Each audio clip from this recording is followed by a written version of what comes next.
Alors, ce cours concerne la page 8 du chapitre 4 des 4e sciences de base. On va s'intéresser ici tout d'abord aux gaz, puisqu'on va étudier les gaz maintenant, et aux propriétés des gaz.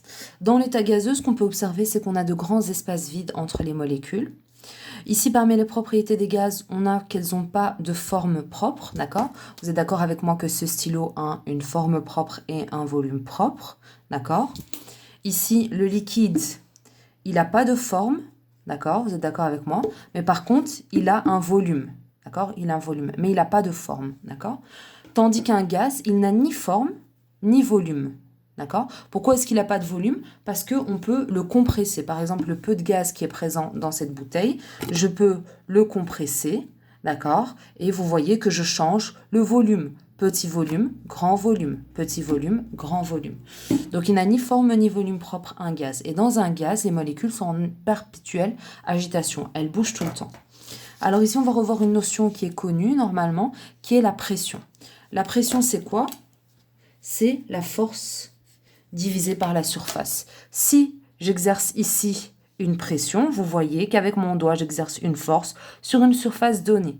Si j'augmente la surface, ici, vous voyez que la pression est moins grande. Donc, comment est-ce qu'on peut agir pour modifier la pression? Soit en augmentant la force, d'accord? Soit en diminuant la surface. C'est ce que je fais par exemple quand j'aiguise mon couteau. Eh bien, je diminue la surface pour augmenter la pression, d'accord? Donc la pression elle est exercée en pascal, la force en newton et la surface en mètre carré. Si c'est plus de la physique. Alors, les unités de la pression. Jusqu'à présent, vous avez vu que la pression, elle était surtout exprimée en hectopascal, qui est la pression moyenne en général. En fait, en chimie, on exprime la pression dans une autre unité, qui est l'ATM, atmosphère. Une atmosphère, ça représente 1013 hectopascal. D'accord? Vous avez aussi le bar, qui est une unité de mesure de la pression. Alors, on a deux conditions. Ici, de température et de pression. Vous allez me dire à quoi ça sert de définir des conditions bien précises de température et de pression. Eh bien, quand on fait des expériences dans le monde, d'accord, certains paramètres sont dépendants de la pression et de la température. Donc, pour pouvoir comparer nos résultats, il faut qu'on travaille dans les mêmes conditions. On ne peut pas comparer quelqu'un qui a fait ses expériences à 120 degrés et quelqu'un qui a fait ses expériences au Groenland à moins 10 degrés, d'accord? Il faut qu'on soit dans les mêmes conditions, d'accord? Et qui plus est, on utilise aussi des tables avec des constantes, et ces constantes, bien, elles sont calculées à certaines températures et à certaines pressions. Donc ici, vous devez retenir juste une chose, vous devez juste retenir pour votre part les conditions standards de température et de pression. Vous devez retenir les conditions normales de température et de pression, autant pour moi. CNTP. Donc quand vous voyez CNTP dans une interro, dans un exercice, ça veut dire que vous êtes dans les conditions normales de température et de pression. Les conditions normales de température et de pression, c'est 0 degré et 1 atmosphère. D'accord? Alors ici, on va voir une nouvelle définition qu'on n'avait pas vue jusqu'à présent. Alors jusqu'à présent, on a vu la masse molaire. La masse molaire, c'est la masse d'une mole, d'accord? Maintenant, on va voir le volume molaire. Donc c'est le volume de qui? D'une mole, d'accord? C'est le volume d'une mole.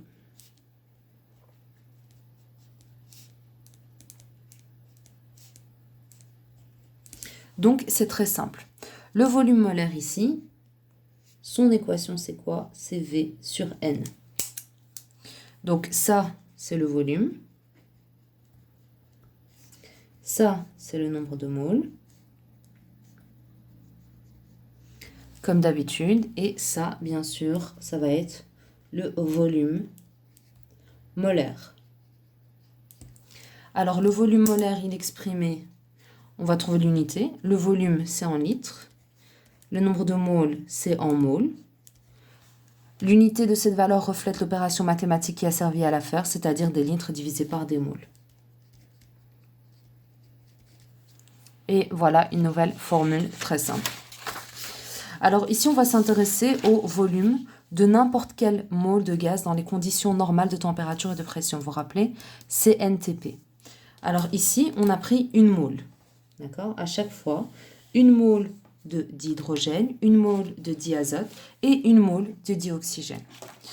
On a calculé leur volume à 1 atmosphère et 0 degrés Celsius, c'est-à-dire dans les conditions normales de température et de pression, dans les CNTP. Et qu'est-ce qu'on a observé? Eh bien, on a observé que dans les CNTP, eh bien, le volume molaire, il était égal à 22, le volume d'une mole, pardon, était égal à 22,4 litres, d'accord? Donc, quel est le volume gazeux d'une mole de n'importe quel gaz dans les conditions normales de température et de pression? Eh bien, il est de 22,4 litres. Ce qu'on observe ici, c'est qu'en fait, peu importe la nature du gaz, une mole aura toujours le même volume à une température et à une pression donnée. Donc, que peut-on dire du volume molaire de n'importe quel corps pur pris à l'état gazeux? Qu'il est le même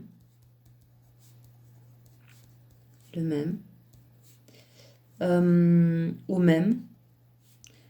mêmes conditions de température et de pression.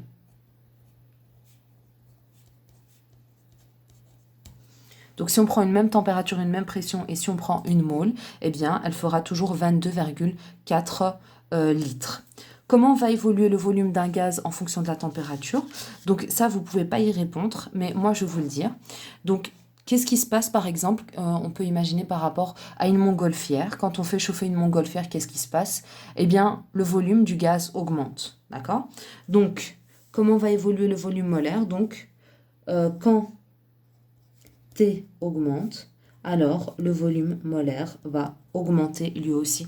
Parce que plus la température augmente, plus le volume augmente. Donc maintenant qu'on a vu la théorie, je vous invite à faire ces exercices-là. Donc on est toujours dans les CNTP, d'accord? Pour tous les exercices, on est au CNTP ici. Et donc, qu'est-ce qu'on peut dire dans les CNTP? On peut dire que le volume molaire va toujours être égal à 22,4 litres par mole.